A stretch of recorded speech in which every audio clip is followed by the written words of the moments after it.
Muy buenas tardes a todos y bienvenidos un día más al invitado de Radio Francia Internacional.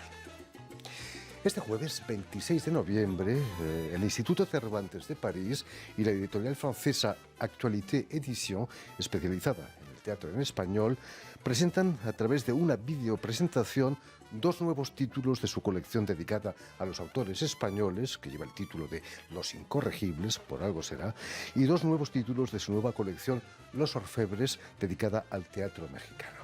Y precisamente para hablarnos de estas novedades editoriales del mundo del teatro en español, tenemos con nosotros al editor y traductor David Ferré, responsable y director de Actualité Édition. Muy buenas tardes, David. Buenas tardes. Quien eres al mismo tiempo, como decíamos, el traductor al francés de todos estos textos. Permíteme que explique, David, antes que nada, que has nacido en la localidad francesa de Talence, no lejos de Burdeos, en 1971, pero que con solo 20 años dejas tus estudios de Derecho, dejas Francia y te instalas en Madrid, donde vas a estudiar dirección teatral y dramaturgia. Pero es cierto que en esa escuela querían que fueses actor. ¿Y qué pasó para que no lo fueras? Bueno, cierto, ya con la memoria nada es muy cierto, ¿no?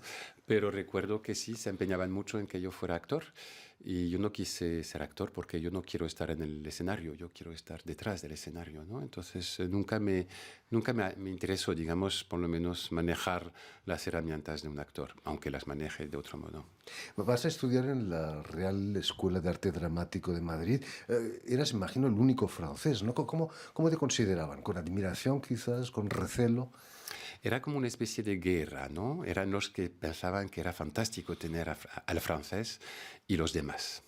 Me tuve que pelear bastante, porque la verdad es que en los años 90, ahora no tanto, pero en los años 90 en España no se entendía muy bien por qué un francés, o sea, alguien que viene de Francia, donde el teatro supuestamente era de una gran riqueza, ¿qué iba a hacer en España? ¿No? De verdad, o sea, el menosprecio, digamos, del teatro español para sí mismo hacía que me miraban como, ¿por qué estás acá si estarías mucho mejor en tu país? ¿No? Bueno, pues yo tuve que explicar a mi manera, con mis intuiciones también, que era muy joven, ¿no? De que estudiar el teatro para mí era un viaje, y este viaje no era solamente físico, sino dentro del lenguaje mismo, y este mismo lenguaje lo tenía que definir desde el español, el castellano por lo menos. ¿El castellano te planteó problemas a la hora de trabajar allí en Madrid? Bueno, yo digo ninguno, habría que preguntarlo a mis compañeros, que siempre se quejaban mucho de mi acento, que de hecho últimamente tengo más, pero no, porque tuve que preparar el concurso de entrada leyendo el teatro de Siglo de Oro. Entonces, cuando llegué al concurso de la Rezada, hablaba un poco como Calderón de la Barca, bastante peor, ¿no? Pero quiero decir que era un juego. Básicamente la cuestión es que de repente es un juego. Estás allí. Pues si no tienes acceso allí tampoco pasa nada. Bueno, sí, iba a ser una catástrofe, supongo, pero de todas formas no me lo planteo como una cosa que no iba a ir bien. Y quiero decir que el juego, que es fundamentalmente teatral, también funciona en este sentido que, pues, aunque hablaba mal castellano, siempre decía...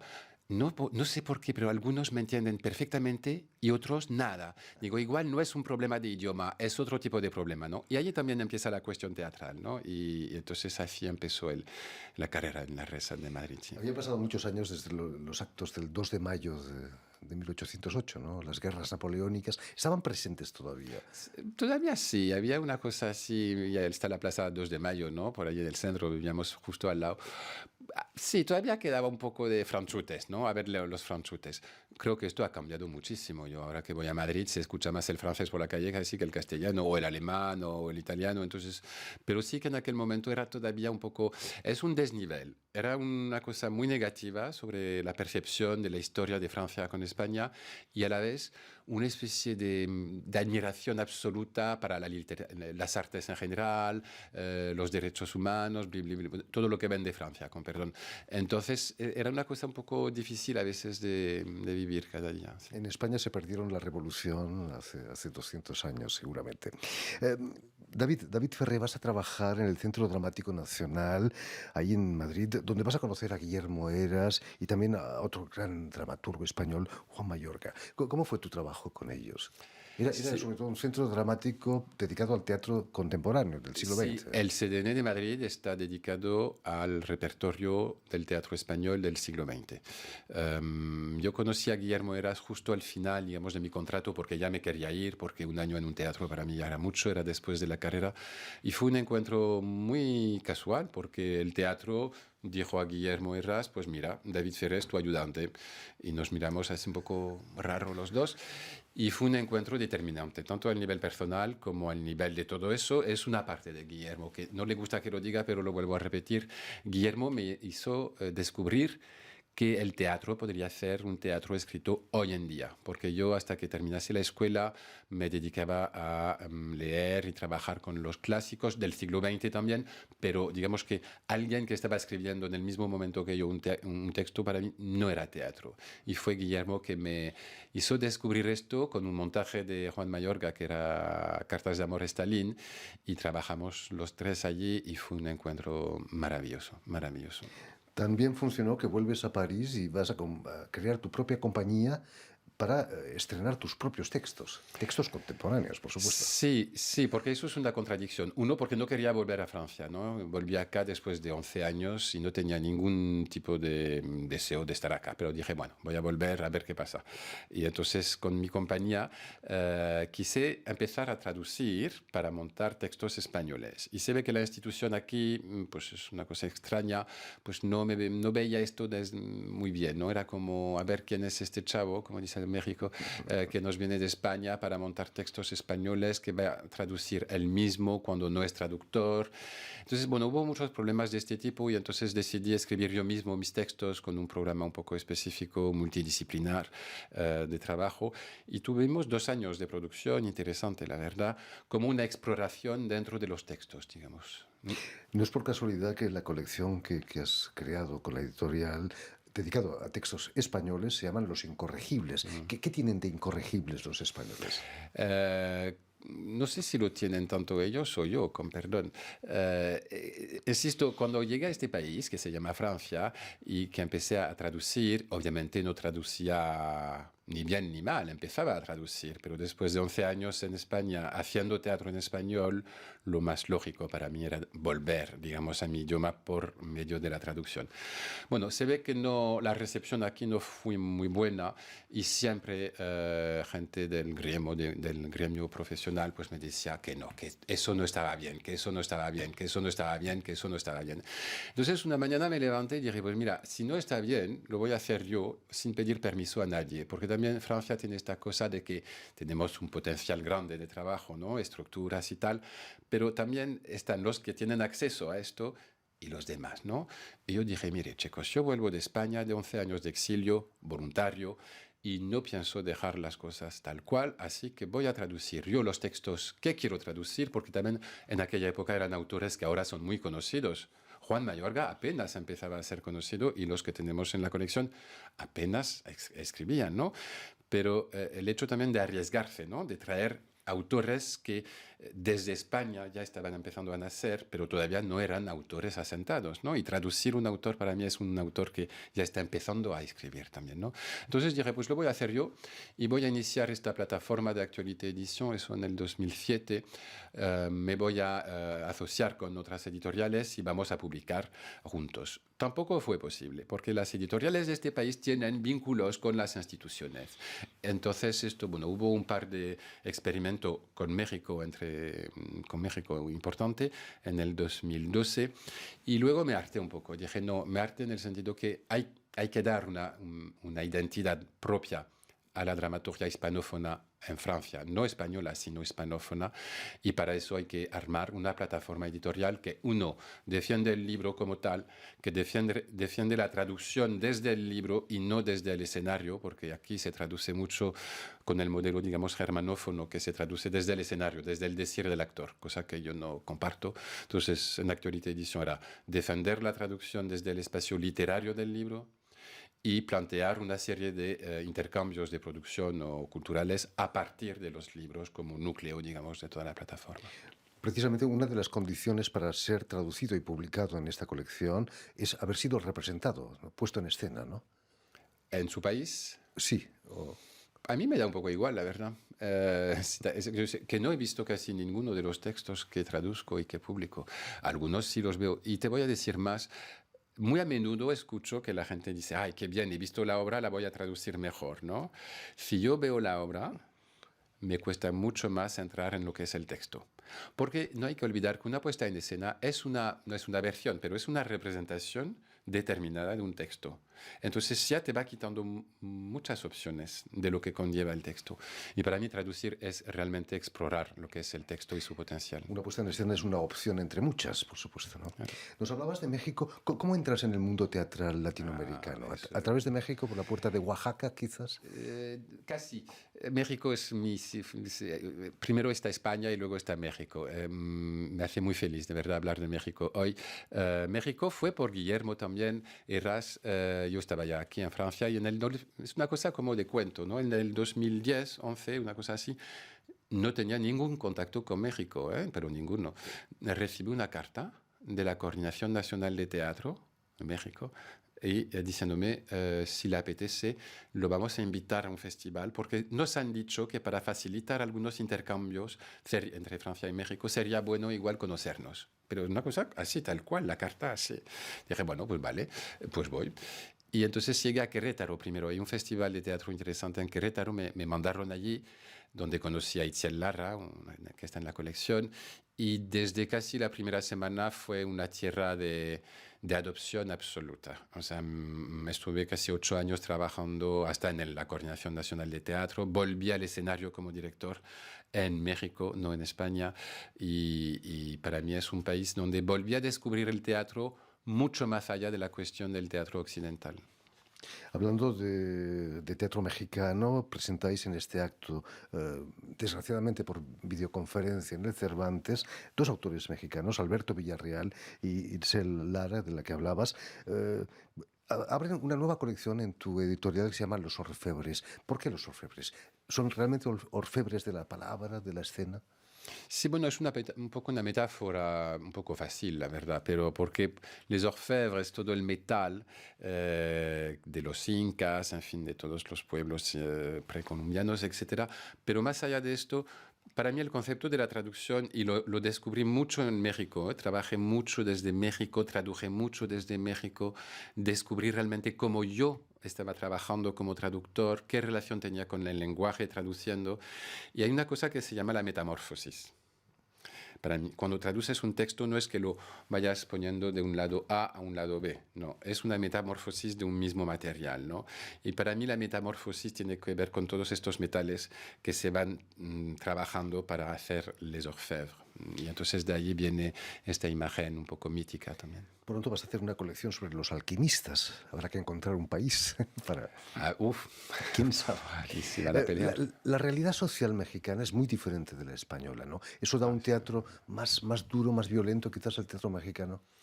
Es un teatro más amplio, para empezar. Hay muchísimo más teatro en México que en España, de lo que conozco, no hablo desde un punto de vista institucional.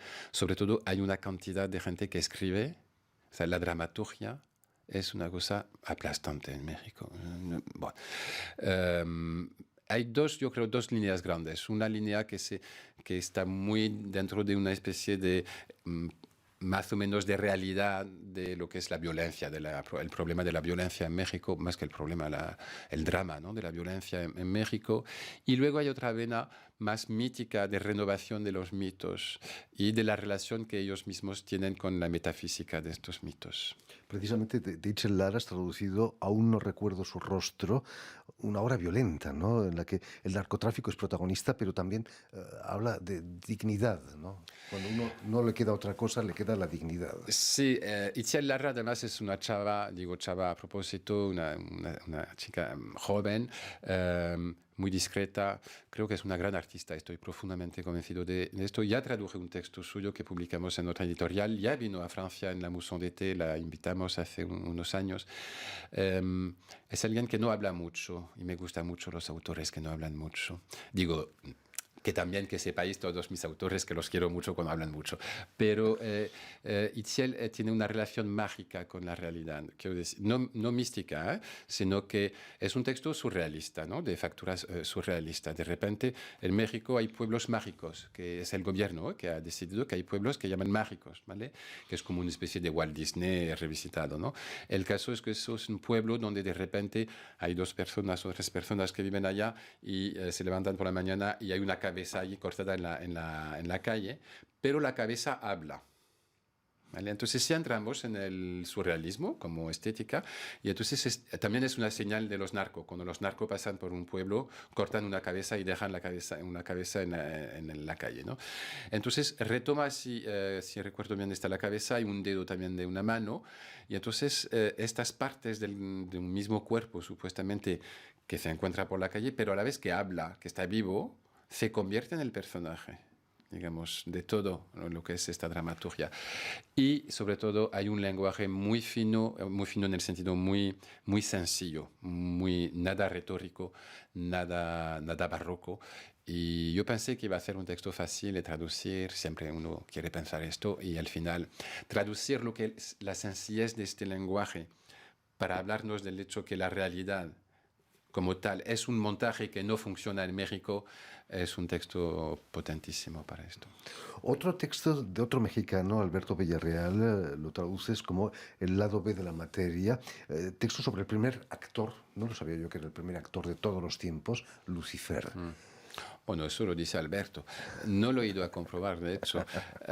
Alberto, querido Alberto, también lo traduje también en esta misma época. En una precisión, en el 2011, cuando llegué a México, decidí armar un proyecto que se llamaba France-Mexique, escribir el teatro hoy en día, y traduje y publiqué 4 mexicanos acá y 4 franceses en México. Para mí es muy importante también esta cuestión de la reciprocidad cuando se maneja, digamos, la traducción. Alberto lo traduje también en aquel momento. Es un director de escena también, es un autor muy emblemático en México hoy en día. Trabaja mucho en Brasil, si recuerdo bien, y también es director de escena. O sea, pone en escena sus propias obras. Está ubicado en lo que llamamos un poco el teatro postdramático, digamos, de algún modo, donde no hay personajes como tal, sino una voz de narrador y unas figuras que se están ya moviendo dentro de este relato, más bien. Alberto es un hombre sin ningún compromiso con la realidad. Es de una brutalidad absoluta, por lo menos en su dramaturgia. Y este texto nos habla de la devoración, básicamente, de que los hombres se devoran entre ellos, pero que también devoran el planeta desde siempre y que la naturaleza, digamos como metáfora de los dioses, está empezando ya a vengarse, ¿no? Pero siempre, y eso es una cosa muy mexicana, el teatro está en medio de todo eso. Y pues, digo, porque está Lucifer, el primer actor, de repente que maneja, digamos, estos conflictos y una serie de figuras así que no son surrealistas, pero son fragmentos que se van allí sucediendo. Hay que encontrarle un hilo conductor. De hecho, es un texto, igual que cada texto, que requiere que el lector haga un esfuerzo. No es un producto de consumo. Cuéntanos, David Ferrer, ¿qué va a pasar este jueves a las 6 de la tarde cuando la gente se conecte a la dirección, que les vamos a dar seguramente para que pueda estar presente? ¿Estarán los autores también desde México, Sí, por ejemplo? el hecho es que esta vez pueden estar porque precisamente no tienen que viajar, ¿no? Es la gran ventaja del COVID. Bueno, más o menos, pero el caso está Itziel, los 2 españoles, Alberto y Eva Ibernia, Alberto Conejero. Alberto Villarreal no estará porque está en Brasil precisamente haciendo un workshop. Pero para nosotros el Cervantes es un espacio excesivamente importante.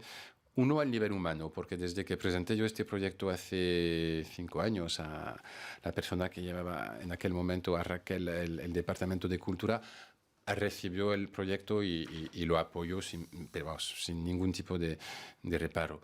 A la fecha de hoy, digamos que Feria casi consideró que este lugar es como la casa de esta casa, ¿no?